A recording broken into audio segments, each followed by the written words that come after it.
If you want to increase out the functionality of your browser, then you may want to add and use extensions. So to do that, over here in the URL address bar, you can go around and type in this address, microsoft.com/addons, and press enter. So once you do that, over here you can see that you get many extensions, as you can see right here.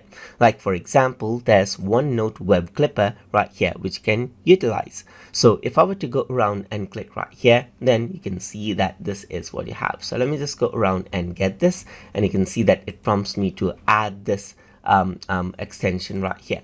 So once I do that, you can see the OneNote Clipper right here, and you can see the Web Clipper over here. If I were to click on it, then you get the Web Clipper, as you can see. So you can go around and sign in with the Microsoft account, as you can see right here. So I'm just going to go around and sign in right here, just like this.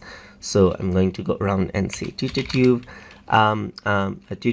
at outlook.com right here, just like this, and click on next, and then sign in onto my account over here, just like this quickly, and allow this plugin to access my particular a web right here. So once I do that, you can see that I have signed in, and over here you can see that this is what you have, and you get the Web Clipper right here. So you can go around and then select out a particular region right here, just like this, and select, and there's the web clip over here, just like this. So you can go around and save it out onto default location or into bookmark and so forth, as you can see right here.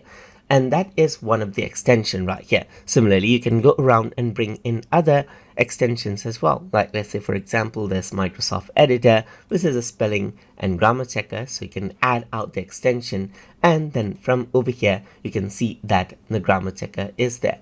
So now, just like with other extension, you need to sign in for this as well, and depending on the extension, the setup is different. And over here you can see all of the extensions over here, just like this. So that is how you can add and use extension inside of Microsoft Edge to increase the functionality of the browser. So hope you guys learned something as always, and as always, please like, comment, share and subscribe.